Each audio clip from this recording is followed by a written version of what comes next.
আপনারা জানেন যে 3 ধরনের রিসার্চ কোশ্চেন আছে। বিশেষ করে এই রিসার্চ কোশ্চেন গুলো যদি আমরা দেখতে চাই যে is there a significant difference between dash and dash. তারপরে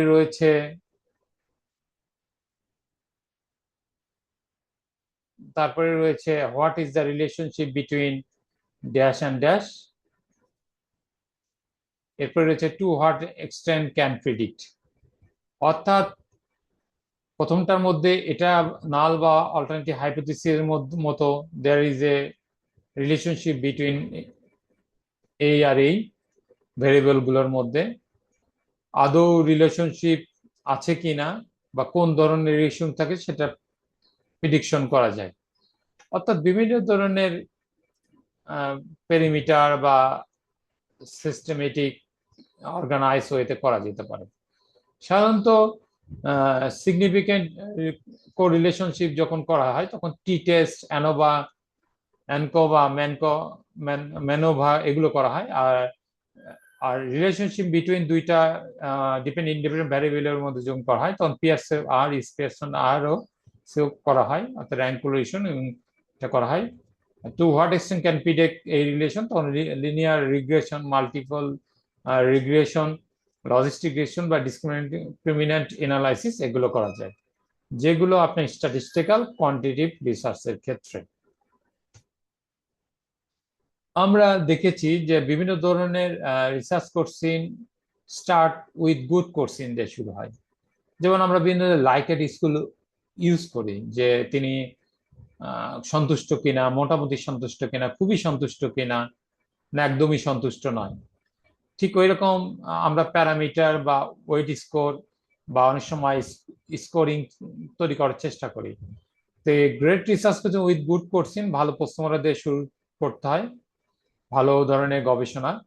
most people easy to understand, flexible, strength and weakness, এটা সহজে বোঝা যায় এবং নমনীয় হয়। এর স্ট্রেন্থ উইকনেস দুইটাকে কনসিডার করে এগোতে হয়।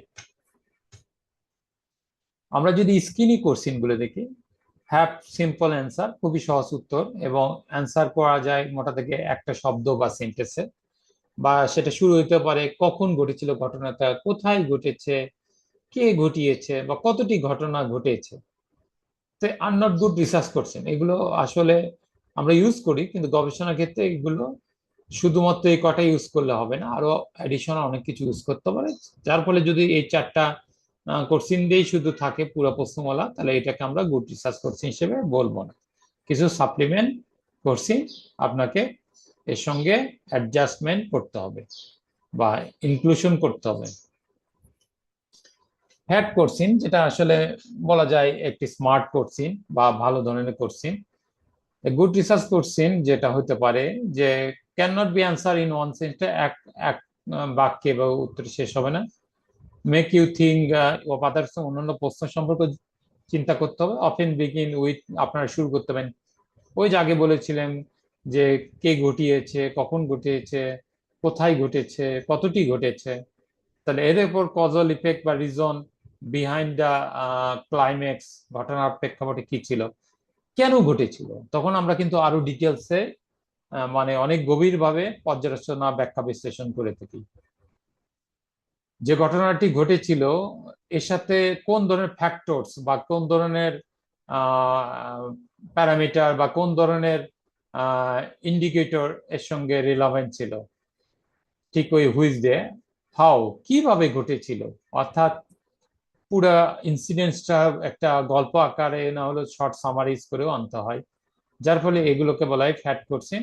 আগের যে 4টার সঙ্গে এই 3টা যোগ করলে তখন স্মার্ট কোশ্চেনে পরিণত হবে।